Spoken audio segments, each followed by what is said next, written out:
TIL US soldiers are 4 times as likely to die by suicide than in combat. It's part of the reason SSI has become part of our annual mandatory training. I think it should be done more frequently, however the Army has been doing a bit better about caring for its soldiers.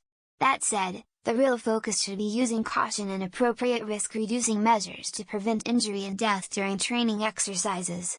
That where a soldier is most likely to come to harm. There tends to be a disconnect between upper echelon leadership and local leadership when it comes to goals and guidance, which can exacerbate the aforementioned problems. The military is reactive and not proactive in taking care of people. While I was in, they never let me go to medical for anything. They would have me put in leave but still have me work. They burn people and then wonder why a kid is suicidal. I remember having to work 36 hours straight and was given paperwork for passing out on the job. I had my mother-in-law die and they told me that my wife could deal with it alone because I was needed to run the office while everyone else could take leave. The list can go on. Glad I got out before I got to the breaking point. Gee, I wonder why?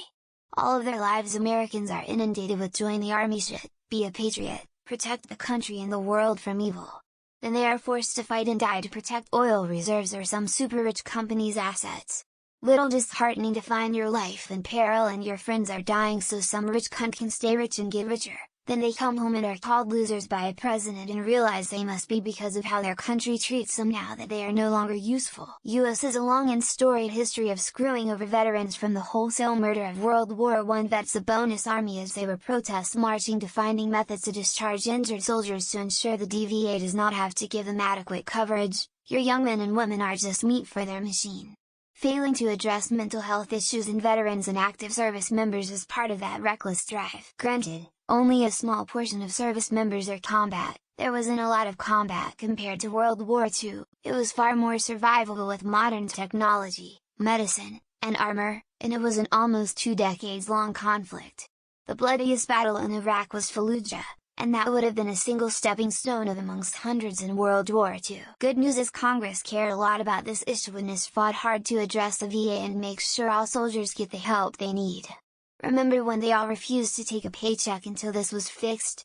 It would be hilarious if stopping woke was a bigger issue to them. The US government loves its soldiers and its big army budget until it's time to take care of those same soldiers when they come home injured or mentally changed. Then it's a problem and there aren't funds to adequately keep the VAs stocked, funded and up to date. I mean, we just went through decades of war and what did the US get out of it? Afghanistan run by the Taliban and a barely stable Iraq. More enemies all around. China stayed out of war and is now more prosperous and therefore a threat. To me it's in part access to guns. Rural areas have higher suicide rates because they are more likely to have a gun and be successful. I'm not commenting on gun laws. I'm Australian and have no dog in that fight. To be fair, those numbers would look a lot different if we're fighting modern world powers. Suicide is still a problem in the forces, but we're in a relatively peaceful time despite spending 2 decades in war. That's what happens when you only engage in proxy wars and bullying goat herders.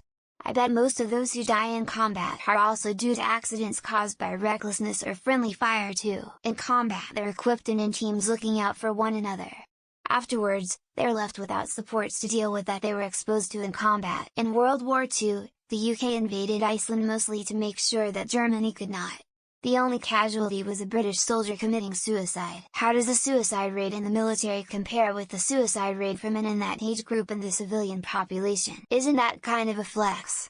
Like our soldiers don't die in combat. I feel like this is a stat you only get when you're on top. This is never talked about enough.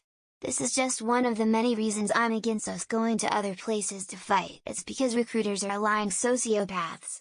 And people should punish them for taking advantage of people who are down. I'm surprised the combat rate is that high. We're not actually taking part in any significant conflicts right now. So fucking glad my family was too poor to put me in the military at 18.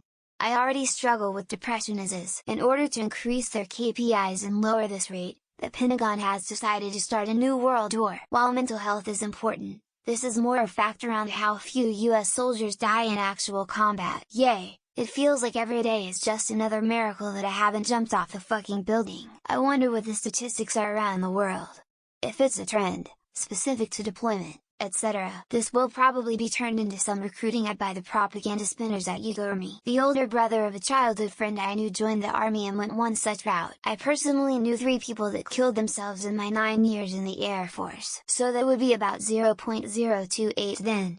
Man, combat must be safe as fuck. Almost like the US society doesn't give a shit about them people. Seeing that we aren't currently in a shooting war, I can buy that. Second most funded US government agency, Veteran Affairs, which is 80 of the gun violence statistics touted about. Oh, no! The one enemy they could never conquer. America.